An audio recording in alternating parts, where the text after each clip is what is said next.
Hello dear students. This term we are going to study a new story called White Fang. Are you excited? I am.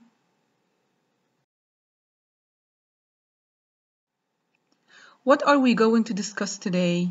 The cover, the title, and the author. Let's start with the cover. Please take a look at the cover of your story. What can you see in the picture? Can you say if it's a dog or a wolf? I can see a wolf howling in the snow. To howl means to make a long sad sound, usually to express pain, sadness, or another strong emotion. Howl. This is howling. Can you tell if it's a dog or a wolf? Dogs and wolves are very similar in looks, but wolves are larger than dogs. They are wild and distrustful, unlike dogs. On the other hand, dogs are playful. They love human company. So I would say that the one in the picture is a wolf. It looks wild with its piercing gaze. What kind of weather do wolves live in? Most wolves live in North America, where it's very cold and there is a lot of snow. Do you think... question number 3. What are other wild animals which live in a cold climate?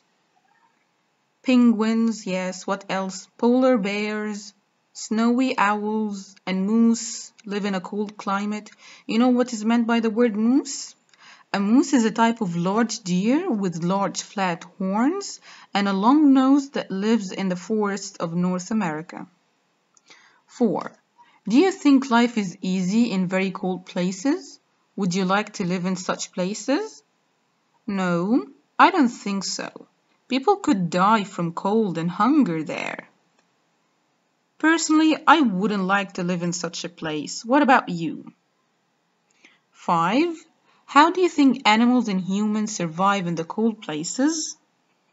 Animals like wolves have their fur to keep them warm. Other animals like polar bears, for example, hibernate. It means they sleep in winter after saving enough food for the cold season. As for humans, they build fire to keep them warm. They also wear skin and fur of animals to keep their bodies warm during the day. 6. Where do you think the incidents of the story took place? Most probably in the wild, a forest maybe, or in the mountains, where there is so much snow and where wild animals like wolves live. 7. Do you think it's an imaginary story or not? I don't think it's an imaginary story. There is no magic in it and talking animals like the Wizard of Oz. Now let's talk about the title. Do you know the meaning of the word fang? A fang is a long sharp tooth, one by which an animal's prey is seized and held or torn. Which animals are most famous for their fangs? They are predators, animals that eat meat. That's why they need their fangs for hunting, like wolves, lions, tigers, and even snakes. What does the name White Fang show about the character?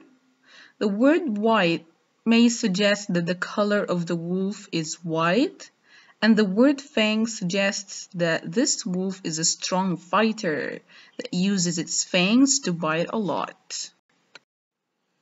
Now let's talk about the author. Please refer to the story booklet on page 5 and page 4. 1. Who is the author of the story? The author is Jack London. Where was he born? He was born in San Francisco, California. What did he learn from the time he spent in the Yukon? How did that help him in his writings? He learned how hard it is for people and animals to live in a cold and dangerous place. This helped him in his writing when he created the characters and stories for his most popular books like The Call of the Wild and White Fang. What was he famous for in the Yukon? He was famous for storytelling. Now let's meet the main characters in the story.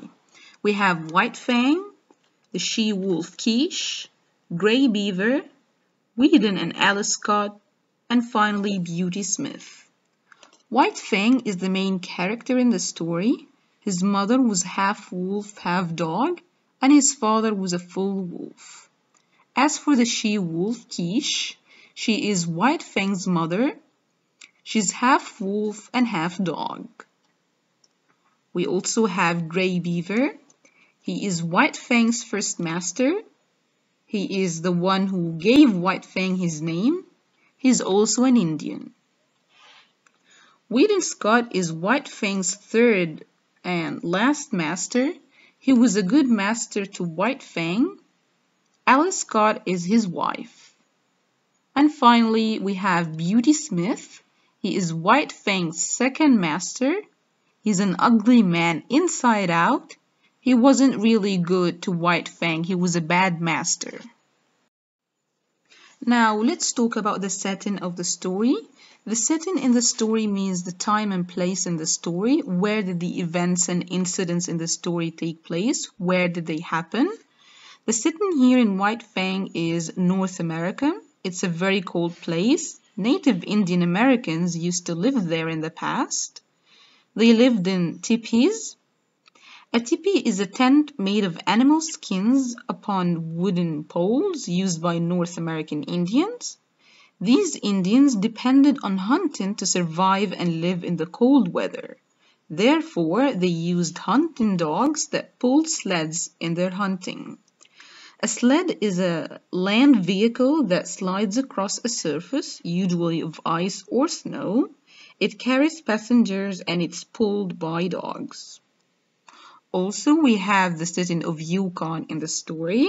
Yukon is somewhere in the far northern part of North America. Many people went there to look for gold. Thank you for watching. Bye.